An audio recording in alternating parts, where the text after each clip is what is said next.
Halo teman-teman, Suara Juventini bersama gue Jeki. Di setiap minggu Suara Juventini selalu mengudara ya.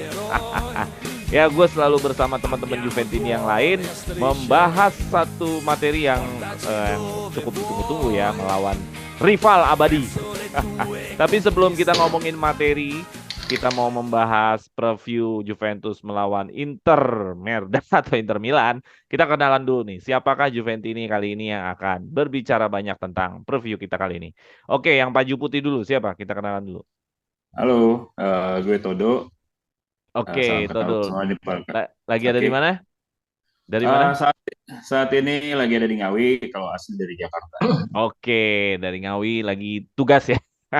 Ya, betul sekali. Oke, yang satu lagi Juventini yang sering hadir bersama Suara Juventini. Kenalan dulu. Assalamualaikum warahmatullahi wabarakatuh. Gue Suryo Waalaikumsalam. dari Depok.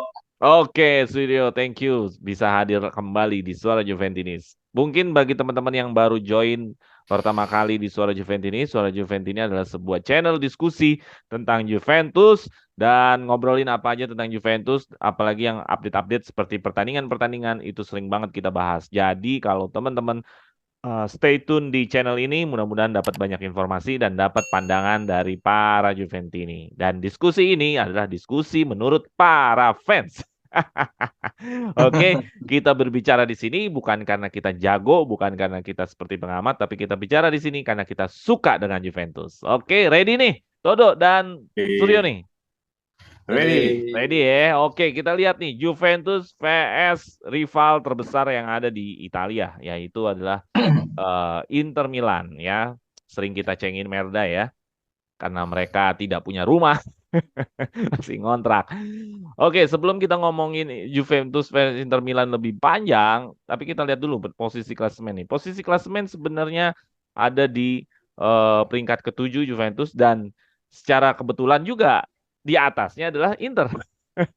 Artinya, siapapun yang menang di pertandingan ini adalah bagaimana menjauh dan bagaimana menyalip. Juventus bisa menyalip Inter karena perbedaannya 1 poin dan kalaupun ternyata Inter akhirnya menang pun Inter menjauh dari Juventus. Melihat posisi klasemen seperti ini, apakah pertandingan akan menjadi lebih seru? Apakah pertandingan akan ketat? Apa gimana? Dari Bang Suryo dulu nih. oke Bro Jeki, karena selisihnya cukup tipis ya, bisa dimungkinkan untuk Inter menjauh dari kita atau kita menyalip Inter. Di sini kita lihat Inter mendapatkan kesempatan yang bagus ya, di UCL ya karena mereka lolos ya. Terus habis itu kesempatan yang lebih baik untuk Juve beristirahat karena fokusnya akan jadi beda sebenarnya di sini akan tentu akan ke Serie A dan menyalip Inter Milan gitu karena ya seperti kita tahu mengalahkan Inter adalah bisa dibilang dalam tanda kutip 60% eh, tifosi Juve itu pasti akan senang atau 70% pasti akan senang seperti itu Bro Jeki. Oke, ya karena ini mengalahkan rival terbesar yang ada di Italia ya. Ya, Oke, Bung Todo, bagaimana nih melihat posisi klasemen kita ternyata cuma beda 1 poin doang. Jadi sebenarnya ini ya ketat nggak nih? Atau pertandingannya seperti apa nih melawan rival abadi Juventus nih? Mungkin diralat ya, selisihnya kalau yang gue lihat sih 2 poin. Oh ya dua poin. 2 Eh, poin. dua poin. Menurut gue sih ini bisa jadi pertandingan yang menarik salah satunya. Dan even kita menang pun sebenarnya ada psikologis yang bisa dibangun dari tim yang notabene selama ini ya masih kita cela-cela gitu loh. Jadi kalau kita pun menang ya kita naik 1 peringkat, kalaupun kalah ya jangan sampai dibalas lagi yang turun lagi 1 peringkat atau peringkat dari bawahnya. Itu aja sih. Karena emang ini nggak cukup, slide-nya sebenarnya di bawahnya aman sih. Ini kalaupun Ya, Juve kalah, peringkatnya tetap 7. Karena di bawah itu kalau nggak salah Udinese apa siapa 15 poinnya. Poinnya 15. Aman ya. sih. Oke, thank you Todo. Nah, kita lanjut lagi ke materi selanjutnya. Nah, ini head to head yang cukup menarik. Sebenarnya head to headnya pengennya sih ambil 5 musim ya, atau 10 musim tapi terlalu panjang. Tapi yang paling menarik, yang paling menjadi perhatian gue adalah head to head musim kemarin kacau. Kacau. Ini sebenarnya nggak pengen banget nih punya head to head seperti ini. Gila bayangin di setiap level kompetisi di Italia kita nggak ada menang. Ya nggak ada menang, Ya, 3 kali kalah dan 1 kali seri. Ya di ya. kandang pun kita kalah gitu loh. Jadi apakah head to head ini bisa kita perbaiki nggak nih di musim ini? Ya kita nggak tahu apakah di musim ini kita bakal lebih dari 2 pertandingan. Maksudnya mungkin ketemu lagi di final Copa atau di Copa, ataukah hanya di 2 game. Tapi musim kemarin dengan pelatih yang sama, Inzaghi dan Allegri, kita tidak bisa menang lawan Merda. Bagaimana Bung Todo? Kalau ngelihat dari head to head, menurut gue sih di pertandingan besok bisa jadi 50-50 karena di Serie A sendiri ya Inter kita tahu sendiri masih ya beda-beda tipis lah dalam artian inkonsisten antara Juve dan Inter tuh ya nggak beda jauh. Jadi dengan melihat head to head yang musim lalu menurut gue ya itu udah wajib dilupain. Ini musim baru, pemain kita ada yang baru, pemain mereka juga ada yang baru, otomatis ya anggap aja semua dari 0-0 lagi, kosong-kosong lagi aja gitu. Yang barunya masuk Puskesmas. Enggak Setidaknya sih. ada yang baru, setidaknya ada Ada yang baru. yang baru. Tapi kemungkinan sih Vlahovic main sih. Vlahovic main, Di Maria kemungkinan juga bisa main, Bremer bisa main. Jadi masih ada kekuatan sih lawan Masih ada Merda kekuatan. ini.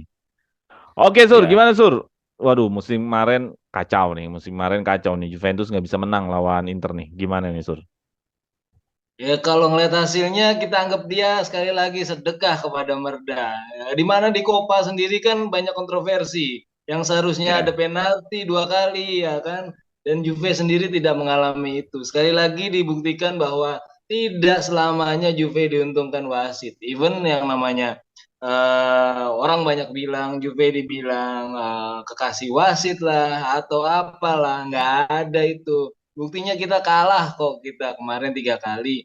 Walaupun memang di pertandingan-pertandingan ke belakang kalau mau kita urutin ya kita kebanyakan tetap menang. Tapi Ya. dari hasil kalah-kalah itu sebenarnya tipis Bro Jeki. Kita selalu bisa memberikan gol ya di situ kan.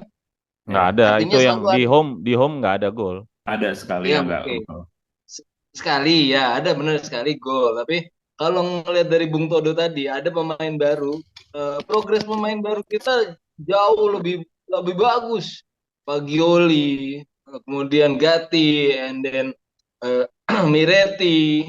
Kemarin kalau yang kita lihat dari UCL kemarin banyak pemain-pemain yang iling terus masuk yang barusan kemarin cedera dan dengan masuknya Bremer kemudian Di Maria tentu akan menjadi amunisi-amunisi yang bisa mengalahkan Inter. Yakin lah seperti itu Bro Jeki. Oke, ya sama ya harapan gue head to head ini head to head menurut gue kacau banget ya karena Ya. sebelum-sebelumnya nggak pernah nih head to head 4 pertemuan kita bisa nggak ada menangnya sama sekali. Ya.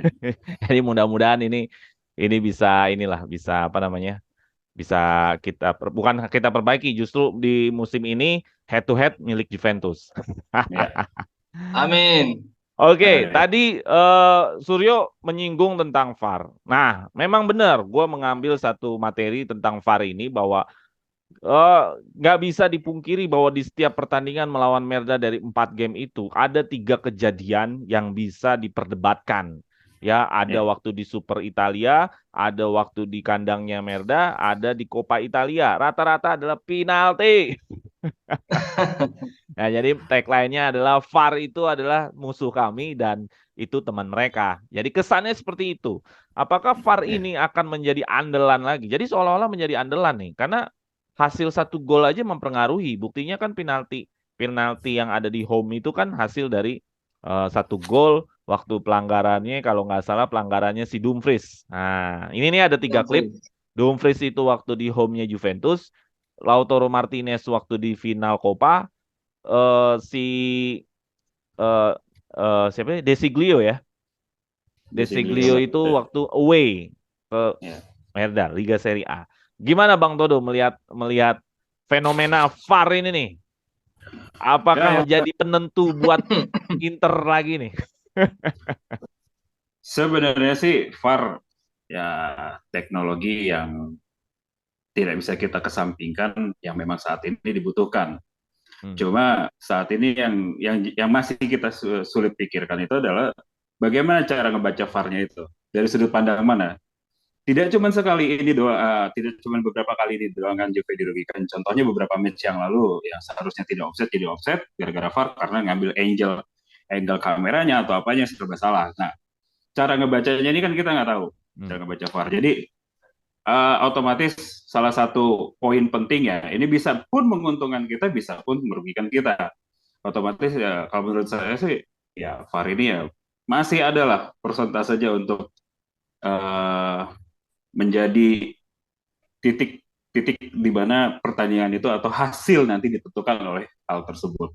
Gitu. Nah, menurut lu pemain-pemain Inter nih memang punya trik untuk mendapatkan penalti nggak sih, atau pertanyaannya memang Juve membuat kesalahan dalam kotak penalti?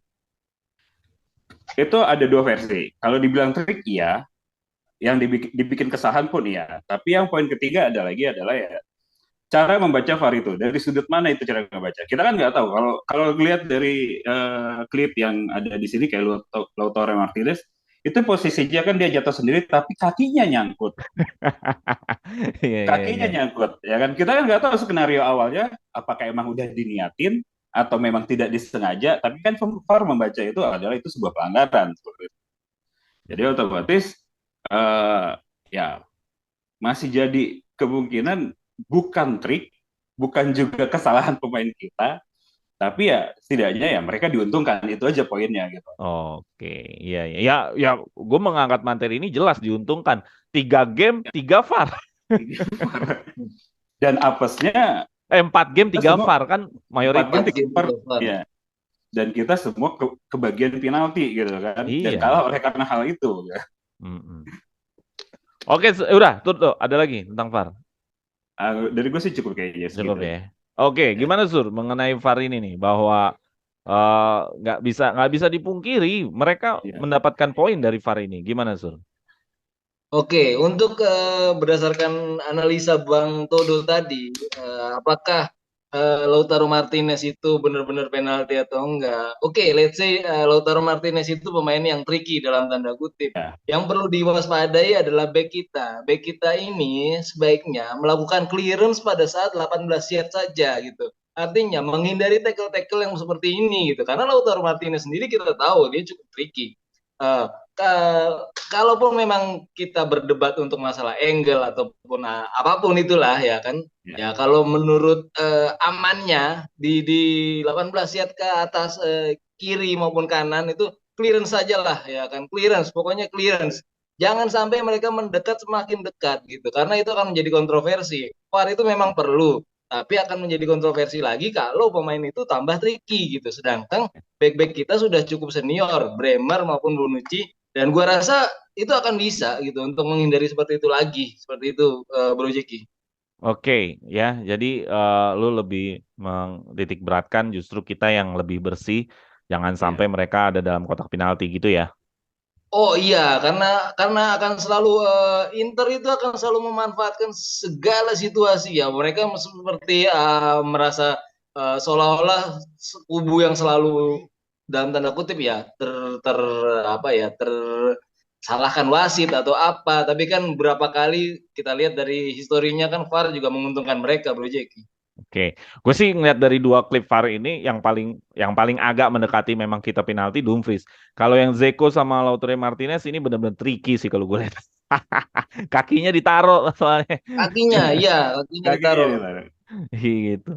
Oke, kita lewati VAR ini. Mudah-mudahan VAR bukan menjadi penentu kemenangan adalah hasil serangan terbaik atau hasil taktik terbaik ya. Amin. Masa pakai VAR penentuan hasilnya. Oke, kita lanjut lagi. Nah, masalah mengenai produktivitas. Kita agak lebih dalam nih. Produktivitas dan pertahanan dari Juventus dan Inter. Bahwa Inter Milan dan Juventus memiliki selisih yang cukup jauh dari sisi jumlah gol.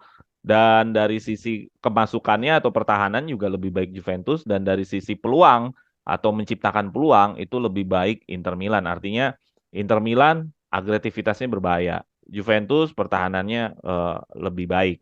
Nah, bagaimana lu melihat grafik seperti ini bahwa Inter akan agresifkah di kandang Juventus atau sebaliknya Juventus yang akan agresif atau seperti apa Zul? Melihat dari hasil seperti ini. Inter agresif itu nothing, katakanlah memang Inter itu diuntungkan dengan hasilnya dia yang belum pernah seri antara menang dia atau kalah ya kan kalau kita lihat di klasemen tadi. Tapi kalau ngelihat dari Juve justru sebenarnya kalau penyerang kita Vlahovic dan kita bermain ke belakang atau berdasarkan historinya kita bermain low block gitu, Vlahovic jauh lebih tajam kalau kayak gitu Bro Jeki. Di sedikit kesempatan aja dia bisa ngegolin yang dengan jumlah yang hampir mirip dengan Lautaro Martinez yang sangat-sangat licin dan tricky itu. Sebenarnya kalau sesuatu gol yang dihasilkan bukan dari skill atau katakanlah tricky itu nggak murni. Artinya dia tidak seberapa ya, namanya Inter kan merda ya, nggak jago lah Bro Jeki. Oke, ya mungkin ini lebih emosional ya karena ini Surya ini lebih emosional. Pokoknya mereka jelek. Walaupun grafik mengatakan Inter Milan ini agresif, artinya selisihnya itu bisa 10 gol nih. Bagaimana lu melihat melihat melihat itu bahwa Inter Milan secara fakta di atas 10 gol selisihnya.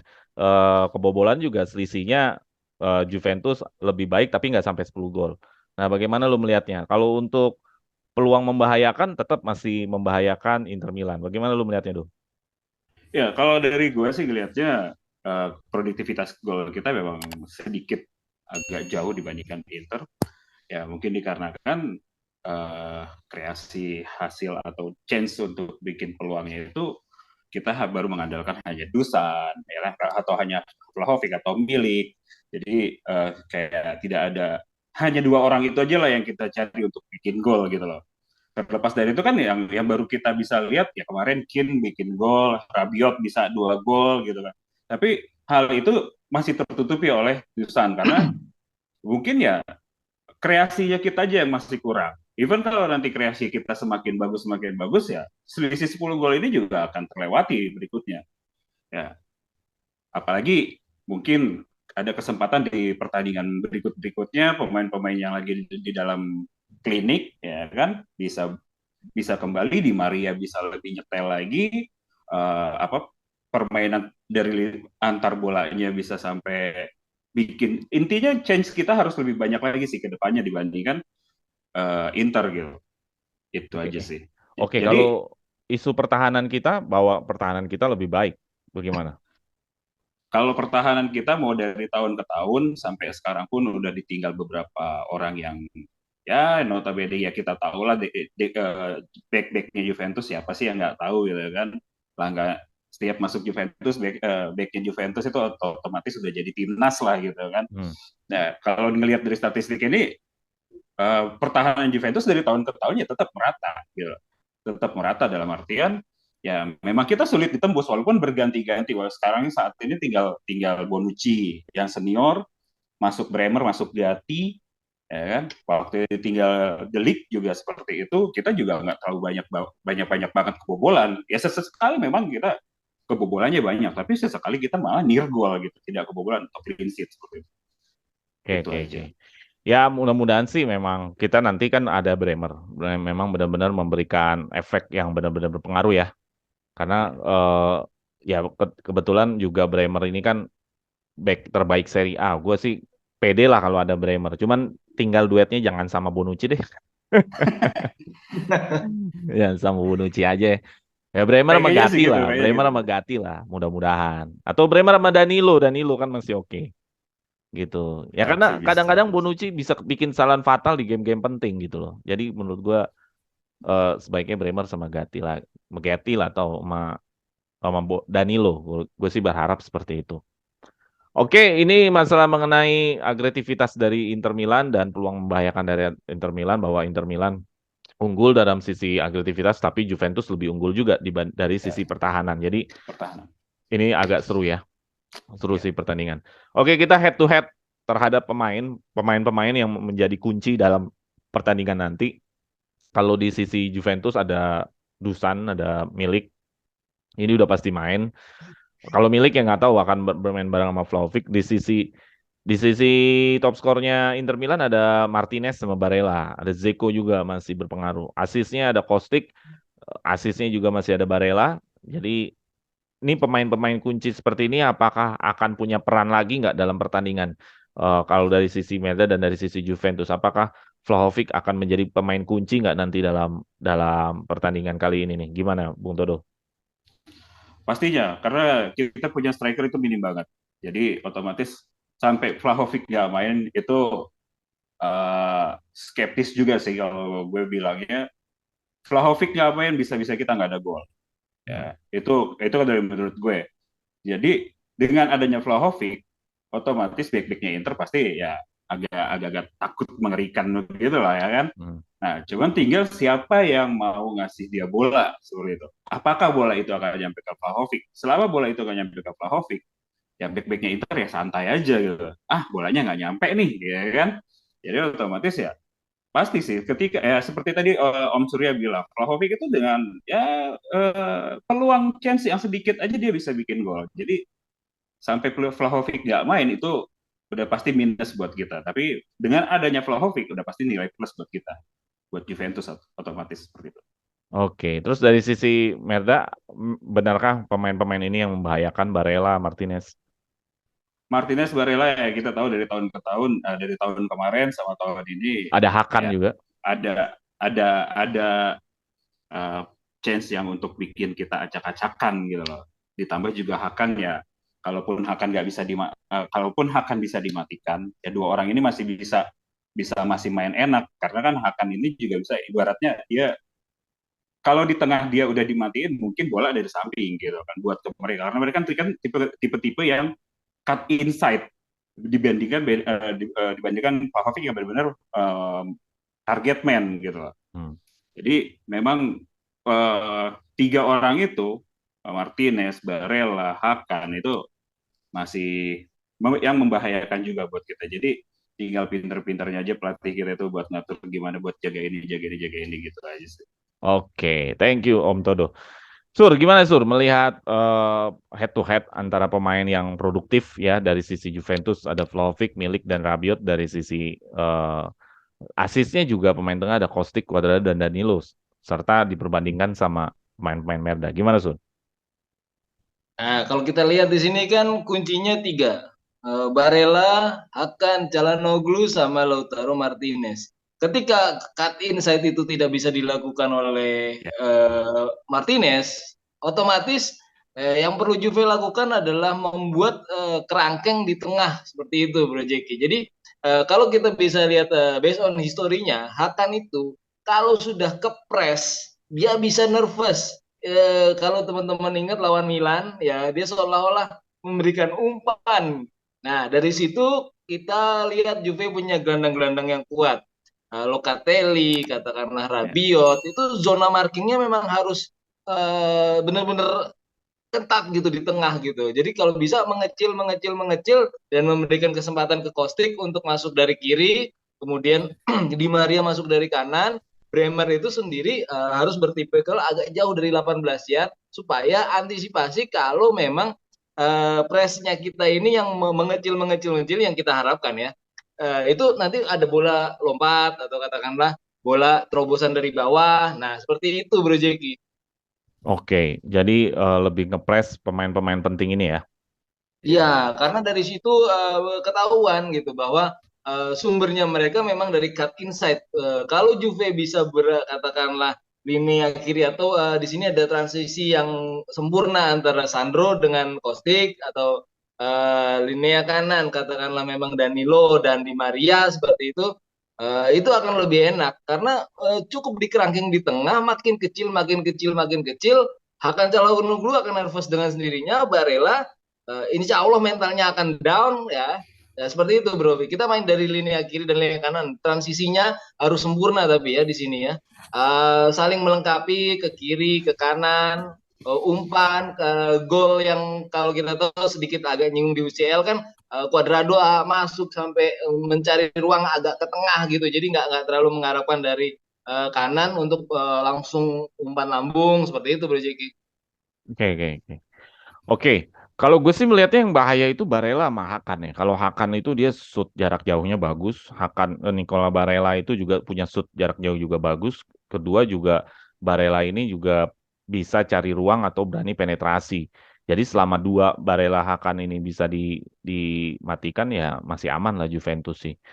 Nah kalau Juventus sendiri sih sebenarnya gue pengennya berharap Miretti dan Fagioli bukan udah punya satu hasil ya, bukan hanya Ya, sekedar dimainkan karena selama ini kan dia sudah dimainkan tapi belum ada hasilnya. Hasil ini sini sebenarnya adalah assist ataupun gol. Fagioli sudah ada gol, cuman kalau Miretti belum ada nih assist sama golnya. Selama ini main nyaris-nyaris mulu golin ya kan, seperti pertandingan tadi malam kan dia nyaris tuh nggak nyaris. jadi gol juga. Ya mudah-mudahan ada hasil lah dari Miretti ini. Karena kalau tidak ada hasil, perkembangannya takutnya diharapkan menjadi menurun gitu loh. Kalau ada hasil kan pasti dia punya semangat lebih menaik. Oke, kita lanjut aja ke slide selanjutnya. Slide selanjutnya adalah mengenai para penjaga-penjaga pintu masing-masing nih. Kalau Juventus jelas ya, Bremer menjadi andalan ya dari setiap atribut intercept, clearance, dan tackle justru Cuadrado yang paling banyak. Kalau dari sisi Inter Milan, De Vrij, Acerbi, nah ini Acerbi ternyata tua-tua ini juga nih. Acerbi, Damian, nah ini back-back yang menjadi palang pintu buat Juventus. Nah bagaimana Sur, melihatnya Sur, head-to-head defensor ini nih, terhadap nanti serangan dari Juventus atau serangan dari Inter Milan?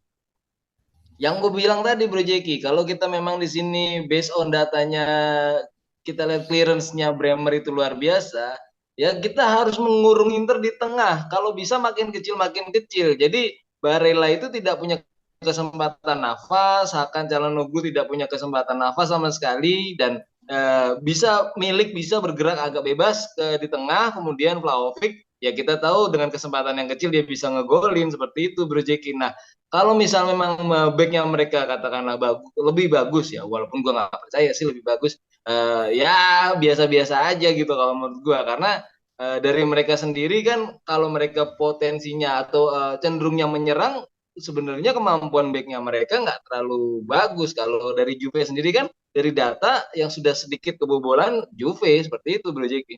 Oke, karena memang kebobolannya Juventus lebih baik ya, atau pertahanannya Juventus lebih baik ya dari Inter Milan. Gimana Bung Todo melihatnya head to head Ya. sesama backnya Inter dan Kalau Juventus ini?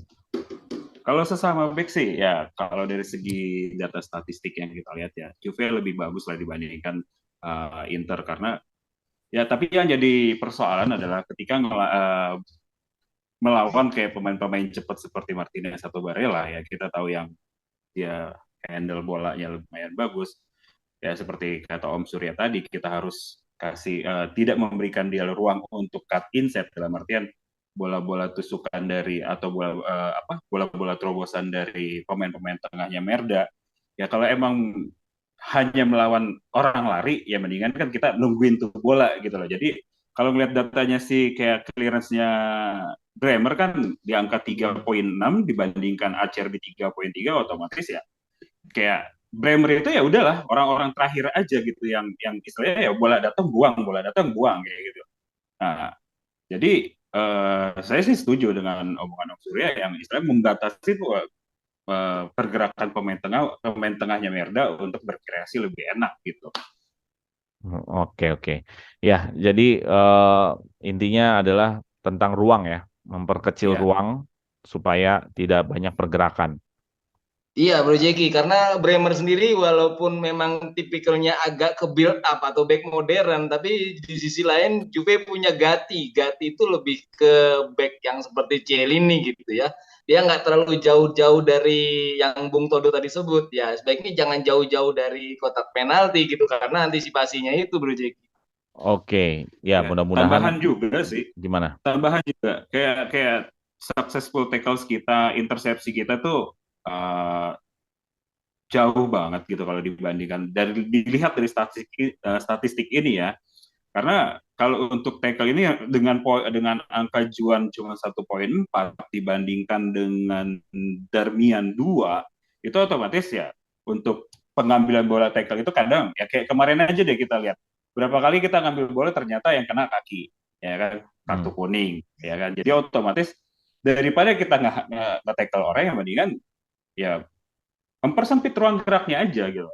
Karena kan kalau ngejar itu kan berarti siapa yang cepat nih? Apa iya Cuadrado terus-terusan bisa ngejar bisa ngejar Martinez selama 90 menit. Sedangkan Iya. misalkan dia besok dikasih kesempatan disuruh jadi wingback, itu udah pasti kita lihat aja dia selalu naik turun.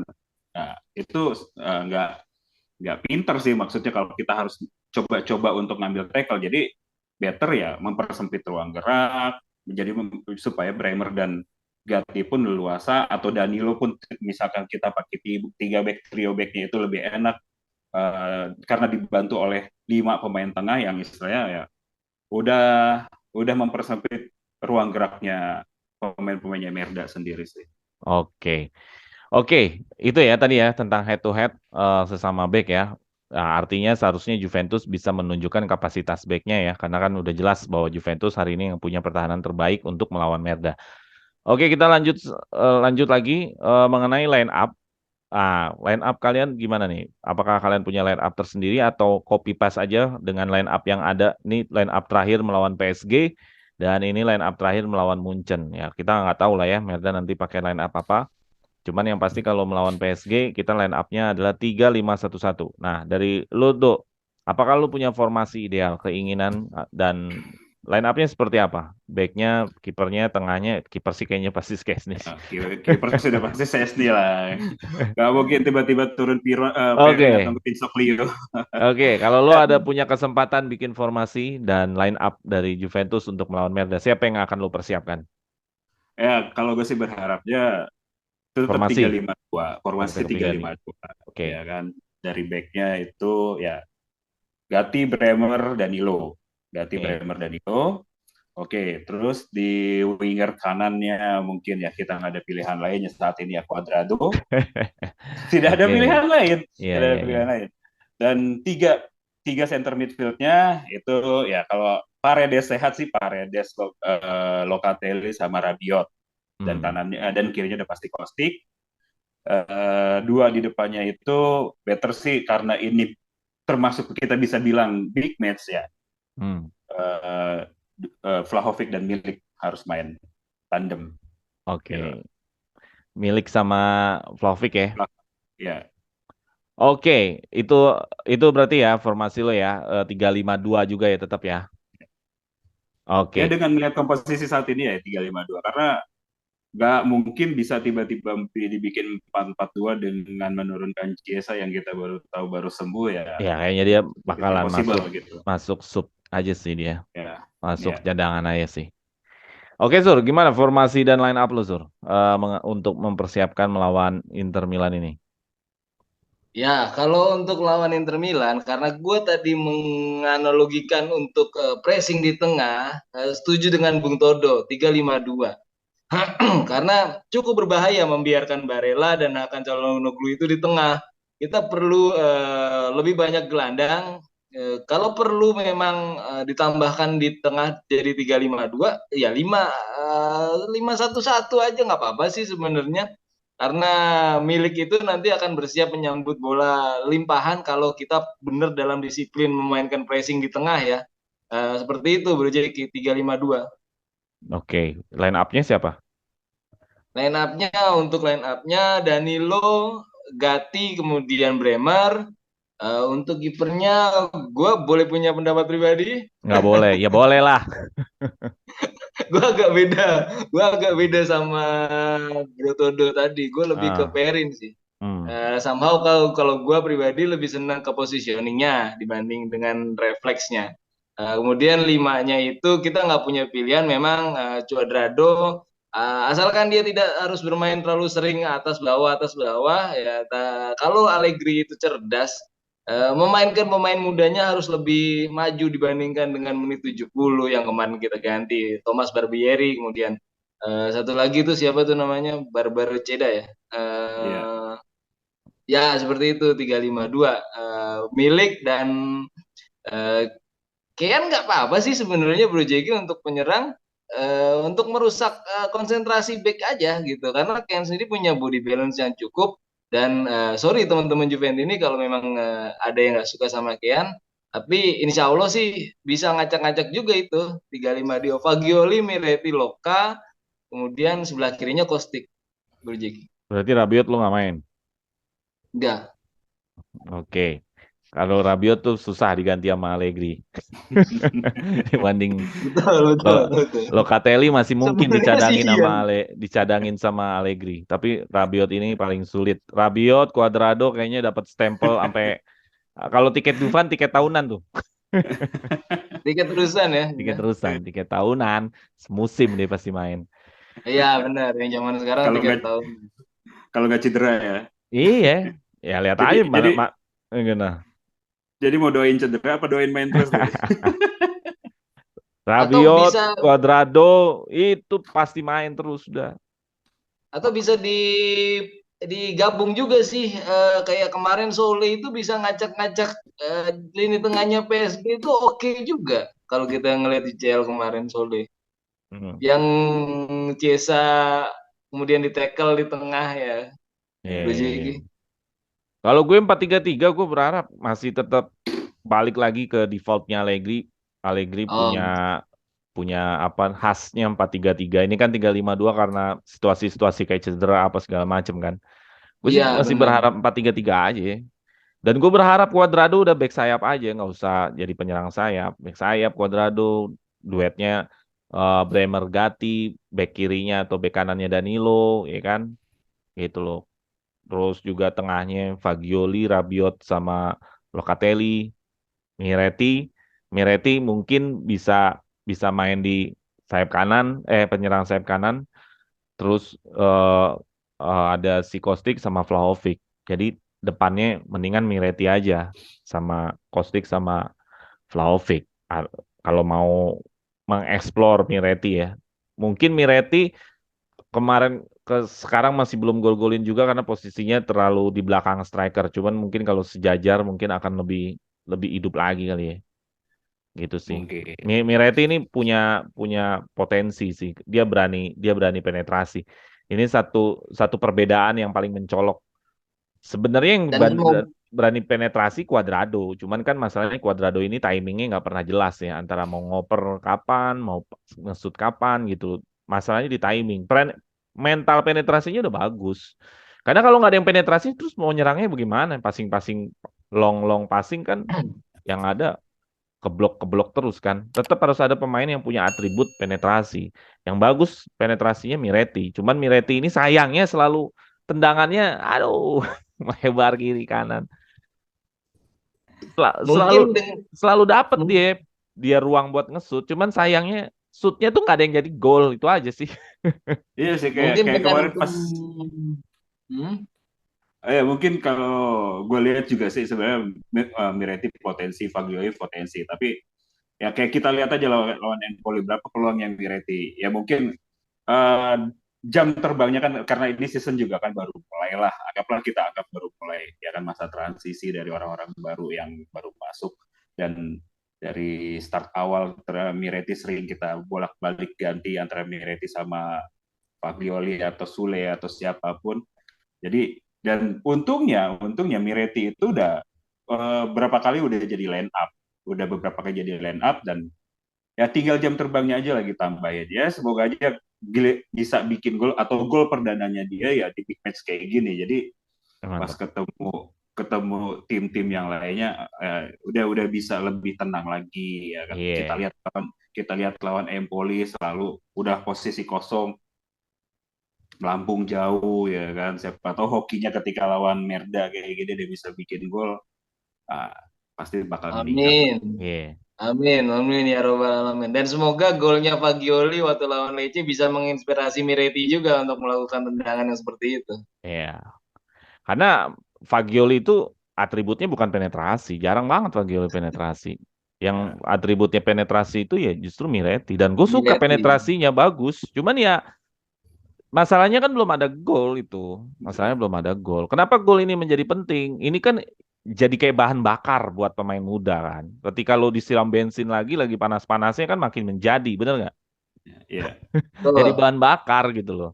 Itu masalahnya. Karena kalau dia nggak gol-golin, main seperti ini, seperti ini, ngerinya dia punya kapasitas yang lebih tinggi, cuman karena memang belum ada hasilnya, nggak keluar gitu loh.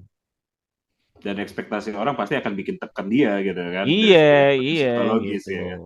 Gitu loh. Karena cara mainnya seolah-olah nih kayak harusnya nih Miretti bisa lebih lagi gitu loh.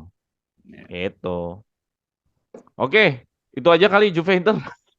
Kayaknya udah banyak juga, udah panjang juga nih. Oke, langsung skor aja deh. Berapa ya kira-kira nih? Serie A nih, Juve Inter di home pertama kali. Gimana? Suryo dulu, Suryo. Berapa ya skor? 3-0 buat Juve. Wede, 3-0. Pede juga ente. Pasti. Siapa yang golin? Milik kita Fagioli Miretti. Wis, pemain bunda yang golin ya. Gimana, Dok? Harus dong. 2-0 2-0. Siapa yang golin? milik Vlahovic. Vlahovic sama Milik. Milik. Ya, gua antara 1-0 atau 2-1 kayak sisi satu gol sih gue. Tapi kalaupun yang harus golin, ya pengennya tetap Vlahovic ya. Karena ini kan game gede. Game gede Ya. gue berharap Vlahovic harus golin karena dia striker andalan kita. Terus kedua ya Miretti lah jelas lah ya. Harapan gue dengan Miretti karena ini bahan bakar dia supaya gede. Gue selalu berdoa Miretti harus golin terus sih. Oke, kita Kenapa mudah-mudahan. kenapa lo bisa yakin banget Bro Jeki sama Miretti gitu? Ya kalau ngomongin yakin banget sih potensinya kan tadi yang gue bilang atribut penetrasi itu nggak semua orang bisa. Penetrasi itu kan butuh skill pertama. Kalau nggak ada skill mau mau gimana? Mau gocek-gocek, mau dribble bola itu yang pertama skill. Kedua butuh mental. Anak 19 tahun berani gocekin back PSG, berani gocek back Benfica, berani gocek back Inter mungkin nanti itu bukan perkara mudah. Kita main bola aja bisa ngukur kan, waduh back jago nih, nggak jadi gue lewatin gue passing lagi ke belakang. Oke, oke. Ini Oke, oke. ini masalah skill dan mental. Karena dia ngerasa ada skill, dia punya mental, gitu loh. Mungkin kalau dia nggak ngerasa ada skill, ya dia juga mentalnya realistis aja, Oke, realistis oke. aja. Ngapain gue berani-beraniin? Nah kayak ke Farad itu kan kalau diperhatiin ya, gocekannya nggak seindah Messi dan nggak seindah Cristiano Ronaldo. Cuman mentalnya berani gitu. Akhirnya ngandelin speed, ngandelin kelincahan Power. bisa dilewatin gitu. Karena atribut gue harus memberikan kredit plus yang punya pemain yang berani untuk penetrasi. Kalau passing jelas ya semua pemain harus passing, tapi kan nggak semua bisa penetrasi kan gitu, Oke. ya kan? Oke, itu aja Juventus ada lagi yang tambahin? Oke. Nggak Cukup. ada ya. Jadi mudah-mudahan salah satu dari skor kita bisa terjadi ya. Jadi artinya semuanya menang. Oke, itu aja Juve vs Merda. Mudah-mudahan kita mendapatkan hasil 3 poin. Kita lanjut lagi ke pertandingan review sedikit aja tentang lawan PSG. Gimana nih perasaannya nih? Ya, kalau Juventus ini pasti akan menganggap melawan PSG menang. Tapi kalau ngomongin orang awam nih yang bukan Juventus ini, udah pasti bilang PSG yang menang. Betul. Gitu loh. Karena kita suka Juventus, kita pasti memprediksikan lawan PSG kemarin menang. Tapi kalau ditanya sama teman-teman kita yang nggak suka Juventus, artinya nggak suka bola deh, lebih ke awamnya gitu. Pasti mereka akan bilang ya yang ada Messi-nya menang. Iya. Gimana perasaan lu, Sur? Ketika tahu hasil kita adalah 1-2. Kecewa jelas karena kita ke Liga Eropa. Terus yang kedua ya Alhamdulillah Sole dan teman-temannya menunjukkan progres yang oke banget karena menghadapi PSG kan bukan main-main ya. Klub yang bukan main-main Bro Jeki. Untuk mengasah mental tuh oke banget. Kemarin Sole bisa ngegocek-gocek Fagioli and then Miretti seperti itu yang Bro Jeki bilang melakukan penetrasi. Oke. Gimana, Dok? Ya tadi yang gue bilang ya, kalau Juventus ini ya harapnya pasti menang lah. Yang namanya juga suka Juventus.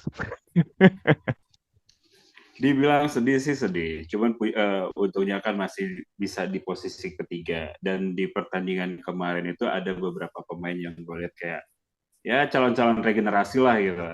Calon-calon regenerasinya Juve yang asli dari akademinya Juve atau Primaveranya Juve yang kita lihat ada beberapa nama gitu kan yang masuk dan ya untungnya kalau dibilang untungnya pada saat kita nggak lolos ke fase berikutnya, anak-anak muda ini menunjukkan ininya Potensi ya. apa, potensi. Jadi kita lihat beberapa orang, ya oke lah, Iling Iling cedera, dapat lagi siapa yang masuk. Ada lagi yang cedera, masih masuk. Istilahnya dapat peluang, istilahnya dikasih kesempatan di momen yang bukan di lokal, tapi bahkan langsung ditaruh di match terakhir di champion untuk untuk pemain-pemain muda ini ya. Menurut gue sih ini bakalan jadi hal-hal yang menarik di kedepannya lah. Tapi kalau dibilang hasilnya ya pengennya sih menang, tapi ya sudahlah gitu kan. Ya Iya. sudah-sudahlah. Walaupun kita udah di FUR tidak ada Neymar, tidak ada siapa, dan PSG juga nurunin banyak, ada pemain-pemain mudanya juga, tapi yang udah ya udahlah gitu. Oke. Gue sih melihat UCL musim ini sih lebih sifatnya nggak nyangka dalam Ya, arti kata, eh gue merasa bahwa di UCL seburuk-buruknya Juventus kayaknya masih bisa lah bersaing sampai akhir untuk mau lolos grup gitu. Tapi ternyata parah banget musim ini. Bener-bener dari 6 match tuh cuma satu kali menang, itu parah banget sih. Gue nggak nyangka sampai seperti ini sih. Tapi gue berharap ya semua harus melek ya, terutama pemain, terutama pelatih, terutama manajemen, bahwa UCL musim ini gagal total menurut gue. Udah nggak bisa dibilang ya apalagi bagusnya karena kan ini yang terburuknya Juventus. Sebelum-sebelumnya kan nggak pernah. Jadi jadi gue nggak nyangka aja sih bisa bisa kok bisa gitu loh sekelas Juventus 6 game cuma satu kali menang. Harusnya kan kita standar-standarnya aja lah ya, di home pasti menang. Standarnya lah ya, di home pasti menang. Kalau di home menang aja kan poin kita masih 9, masih bisa 9. bersaing sebenarnya sama sama Benfica atau sama PSG. Nah ini sayang banget sih. Itu aja gue lebih nggak nyangka bahwa bahwa momen Juventus di UCL bisa seburuk ini sih. Lebih nggak nyangka aja sih. Oke lah, itu lebih gue bukan sok dikalahnya, gue sok keseluruhan, ya elah, keseluruhan bahwa match day dari pertama sampai ke 6 ini, sayang banget cuma kita cuma menang satu game. Itu Dan itu aja sih. dibales lagi sama tim yang sama kita kalahin gitu kan. Iya gitu. Jadi aduh sayang banget gitu loh. Ya udah, kita langsung lanjut aja dan kita sudah disambut oleh ya UCL rasa orange. Nih, gimana nih UCL rasa orange? Bung Todo, sudah siap ganti jam tayang? Kalau dibilang siap sih siap selalu lah. Apa sih yang nggak buat Juventus, udah disiarin aja udah seru gitu kan. Jadi di ya dimanapun Juve bermain ya di situ kita dukung gitu aja. Oke. Ya Sur, UEFA nih dulu namanya Piala UEFA, sekarang Europa League. Gimana Sur mengenai kita udah disambut nih? Gue sedikit sama perasaannya sama lu lah Bro Jeki. Seenggaknya kalau dulu Juve bisa 3 kali menang di home atau 1 kali menang di away gitu kan. Bisa ngumpulin ya seenggaknya 12 poin seperti itu. Sekarang kita harus di Liga UCL rasa oren atau UEFA. Apa sih itu namanya? Gue males ngingetnya sih sebenarnya Ya ya Piala kan. Gak UEFA lah enak. kalau zaman dulu lah. Nah, UEFA ya kan, UEFA ya let's say yang terjadi terjadilah ya kan, kata Bang Todo ya kan, belajar ikhlas, dan gue tetap berharap kalau pemain-pemain muda kita bisa nyimpen performanya, bisa makin berkembang, bisa bawa Juve lebih lagi gitu Bro Jack. Oke, potensinya gimana nih Sur? Di Europa League bisa sampai final kah? Atau bahkan juara? Atau cuma sekedar partisipasi? Oh, kalau gue yakinnya bisa nyampe final karena Bisa. kalau ngelihat mental pemain-pemain muda kita lawan PSG yang nggak sembarangan PSG walaupun kata Brutodo tadi nggak ada Neymar atau mereka katakanlah memainkan pemain-pemain mudanya juga kesempatan kalau perlu mainin aja pemain muda terus.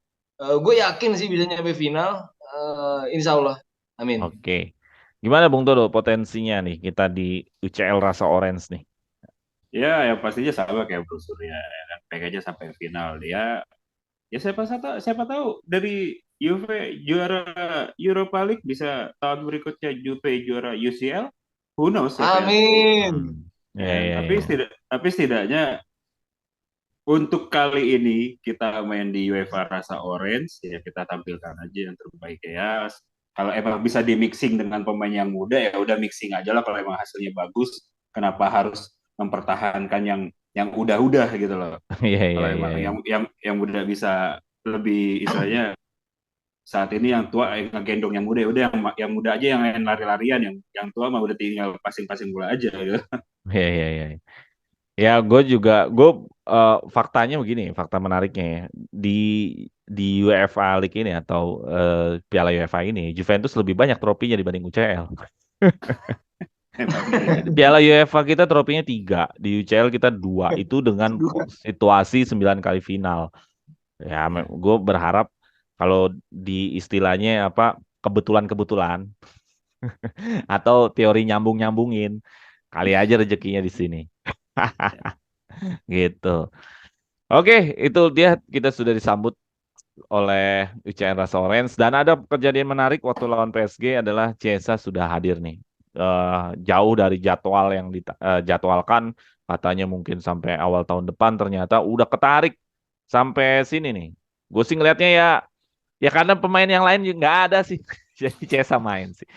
Gimana, Dok? Ya kalau kalau ini sih kemarin gue juga cukup surprise karena tapi setelah beberapa kali lihat postingan di Twitter atau di Instagramnya Juventus, Chiesa udah bermain sama tim-tim Primavera-nya Juventus. Jadi udah pengen banget sih, emang pengen banget ngeliat Chiesa lagi main, tapi nggak kepikiran kalau bakalan Secepat semalam ini udah mulai tur. Iya, udah secepat ini. Mungkin gue mikirnya itu setelah lawan Inter gitu loh, atau ketemu tim yang di game-game kecil ya, di game-game kecil gitu, kayak karena Verona gitu pas kan. karena pas kemarin ngeliat dia main 2 kali 1 2 kali sentuhan itu performanya udah mulai pelan-pelan baik, tapi pas kena tackle, waduh, itu takut lagi, jangan-jangan cedera lagi nih, karena kan sempat berdirinya lama, kan gitu kalau ngelihatnya gitu. Ya untungnya, tapi ya gue pribadi sih surprise lah. Semoga uh, cepat balik ke performa dia sebelum dia cedera itu aja sih, karena cederanya dia kan lumayan gitu, lumayan lumayan dan ya bisa berulang, itu kambuhan ibaratnya. Iya, iya, iya. Ya, mudah-mudahan ini bukan masuk kategori kambuhan sih, walaupun memungkinkan. Ya, mudah-mudahan sih enggak. Iya. Oke, kita lihat aja nanti ke depannya Ciesa. Gimana, Sur, mengenai Ciesa ini? Kalau gue pribadi sih jelas ya bahwa gue kangen melihat Ciesa lagi ada di TV gitu kan. Selama ini memori gue untuk Juventus era baru adalah Ciesa kan. Dari zamannya Pirlo, zaman kemarin. Ya sekarang Ciesa jadi ya kangen banget sih. Maksudnya kayak lu udah lama nggak ketemu temen, nggak ketemu ya nggak ketemu cewek lu, nggak ketemu istri lu, terus tiba-tiba ketemu lagi tuh, ya kayak gitulah perasaannya. Gimana sih? Gue udah memprediksi Chiesa dari zamannya dia di Fiorentina ya Bro Jeki ya. Hmm. Ini anak gila ya gocekannya, habis itu shootnya dan ngototnya masuk berani sampai masuk ke dalam. Itu impian gue malah Bro Jeki dari Fiorentina dan kebetulan Juve mewujudkannya. Itu memang kita tahu di timnas saja dia andilnya besar. Dan Bro Jeki bilang benar, kayak kita ketemu pacar yang udah lama nggak ketemu atau katakanlah ketemu orang tua, rasa kangen dan rindu itu ada seperti itu. Dan di menit 80 atau lawan UCL itu kan dia sudah memberikan pressing ya, walaupun memang dijatuhkan. Kalau menurut gue itu kontroversi lagi gitu. Mestinya penalti juga buat Juve di UCL ya. Tapi ya sudahlah ya kan. Dari situ aja kelihatan sentuhannya udah mulai dapat dan syukur-syukur semoga waktu kemarin dimainin bisa mengasah sentuhannya lagi dan tidak memperbesar probabilitas untuk cedera lagi karena kita semua nggak berharap seperti itu gitu. Juve butuh Chiesa dan Chiesa butuh Juve. Memang tidak ada pemain yang lebih besar daripada klub, tapi pemain ini unik sebenarnya ya. Dia anak muda, mental oke ya, tinggal dijaga dari yang Bro Jeki bilang aja cederanya supaya nggak kambuhan aja karena di timnas Italia udah kebukti Bro Jeki. Oke ya, kita berharap Chiesa terjaga lah ya fisiknya supaya kontribusinya bisa kita tonton lagi. Oke, Ya, itu mengenai Chiesa, mungkin nanti di Inter dia bakal main, cuman gua rasa nggak line up ya. Gua rasa dia main di babak kedua lah. Ya mungkin pas udah unggul atau pas udah ketinggalan. Oke, kita ngomongin sebentar mengenai rekaman pertandingan melawan PSG tadi malam. Ini menariknya adalah Juventus meninggalkan kesan bahwa Juventus bermain menunggu atau bertahan, tidak punya shoot on target. Tapi Juventus tadi malam memperlihatkan ingin menang ya, ingin dapat poin. Nah, bagaimana lu melihat situasi pertandingan tadi malam karena statistiknya mengatakan Juventus punya peluang membahayakannya lebih banyak, expected goal-nya 1,3. Total shoot-nya juga lebih banyak, 15. Cuman ya kalah, ya kan? Terus big chance-nya 2, ya kan? Berarti kan nih peluang yang paling emas nih pasti si itu tuh, si siapa? Miretti Miretti. tuh. Nah, Miretti. terus passingnya juga di sini menunjukkan passingnya juga Juventus akurasinya menunjukkan pemain kelas 91%. Dan yang selalu gue bahas, kalau pemain pro di bawah 85% ada masalah itu. Bukan masalah skill, pasti masalah mental. Karena skillnya pasti rata-rata 90%. Passing itu pasti ngunci semua, pas semua. Nggak mungkin ada yang salah kan. Gitu. Ini buktinya bisa. Passingnya Kemarin-kemarin buktinya bisa kemana ya? 91%. Kan gitu. Nah, gimana nih, Sur, melihatnya Sur, dari rekaman pertandingan ini dalam bentuk statistik? Oh ya, di sini ketenangan yang belum dalam tanda kutip dimiliki. Artinya pemain kita masih mencoba-coba untuk nyerang, tapi dalam tanda kutip ketenangan untuk mencari golnya itu belum didapat. Ya wajar lah, pemain muda, minim pengalaman, kemampuan mereka untuk menunjukkan mereka pengen masuk skuad utama. Hal-hal itu yang mendasari mereka untuk ngecut banyak ya kan mereka pengen tampil lah dalam tanda kutip ya kan mereka mental mereka menunjukkan supaya mereka nggak kalah gitu tuh. Ya ketenangan aja itu tinggal tunggu waktu insya Allah Bro Jeki Juve akan menjadi suatu tim yang membanggakan dengan pemain muda yang kita miliki sekarang Bro Jeki. Oke, ya kita akan lihat nanti ke depannya seperti apa. Gimana, Bung Todo, melihat rekaman pertandingan ini dalam berbentuk statistik ini bahwa kenyataannya kita nggak jelek juga gitu. Ada perlawanan lah intinya kepada PSG. Ya, gue setuju sama Mas Suryo tadi juga. Ya, dari chance-chance yang kita dapat semalam itu kan, ya misalnya kayak big chance-nya dari Miretu yang udah tinggal one on one sama Donnarumma, tiba-tiba pas mau di shoot kakinya Marquinhos, Marquinhos, Marquinhos. Marquinhos Marquinhos. masuk, ya Marquinhos masuk gitu kan. Mungkin karena ya itu tadi tingkat kematangannya nggak langsung bola masih dia kan harus tadi kalau dari ngelihat dari replaynya Miretti kan sempat nahan bola dulu ya ngatur dulu baru mau tembak jadi ya lebih ketenangan tapi overall ini memang udah menunjukkan Juve yang berbeda dari Juve sebelumnya dari pertandingan sebelumnya yang istilahnya kita tahan-tahan gitu kan kita ngandelin counter attack aja tapi dari yang kita lihat kemarin mereka mau fight intinya mau fight sama sama tim yang sekelas PSG itu udah sebuah kayaknya hasil yang lebih baik dibandingkan pertandingan sebelumnya di UCL sebelumnya ketika lawan Benfica atau ketika lawan Haifa itu jadi di match terakhir ini ada sedikit perubahan yang dibuat oleh tim pelatih lebih agresif lebih ngotot jadi karena hasilnya memang tidak bagus ya kita lihat dari hasil tapi kalau dari segi progres ya lebih bagus lah Oke. lebih bagus lah Ya, gua rasa kadang-kadang pemain PSG ini kan kalau Mbappe ya, dia itu kan golin karena memang skillnya ya, bukan karena open play ya. Gatti kegocek, Locatelli nggak bisa hadepin, shoot juga tak terjangkau juga metek. Jadi kadang-kadang penentu dari sebuah tim itu ya skill individu lagi akhir-akhirnya, ya kan?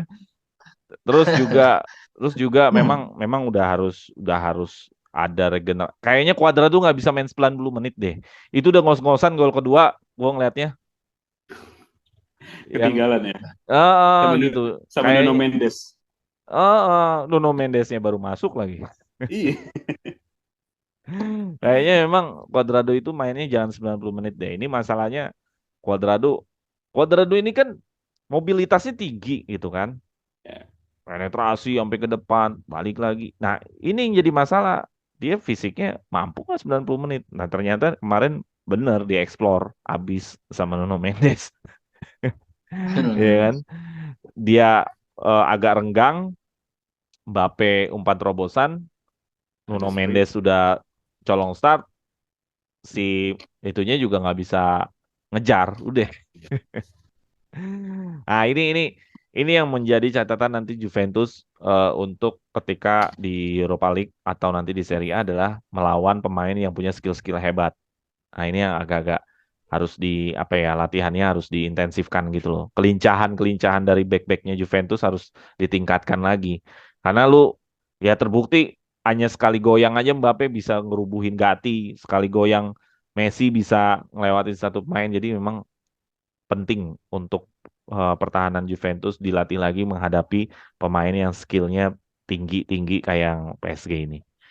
Oke lah, kita nanti bertemu lagi di UCL rasa orange. Siap. Di UCL rasa orange. Ya tadi yang gue bilang ya, trofi UCL, trofi UEFA kita lebih banyak loh, ada 3. Oh, UCL kita cuma 2. Jadi kita harus bangganya sama yang mana? UCL. Sama yang FA. Harusnya kita bangga di kompetisi ini gitu. Bukan bangga yang UCL. Orang UCL kita nggak hoki gimana? Oke deh kalau gitu. Thank you ya, Todo ya. Ada lagi Mas Sampin? Oke, siap. Udah, itu aja dari gue. Itu Udah, itu aja. aja. Thank you udah diundang, udah diajak. Oke. Kalau nanti diajak ngobrol lagi, oke lah ya. Siap, siap, siap. Sur, thank you Sur ya. Udah nemenin Soal Oke. Juventi ini terus ya. Mudah-mudahan dari semua informasi yang kita berikan atau pandangan kita berikan, ada Juventi ini yang setuju. Nggak setuju pun juga nggak apa-apa, silakan komen ya. Setuju atau tidak setujunya, kita seorang fans bebas bersuara, bebas beropini. Dan jangan lupa share, like, and subscribe. Fino alla fine, Forza Forza Juve. Juve. Juve. Oke, matiin dulu.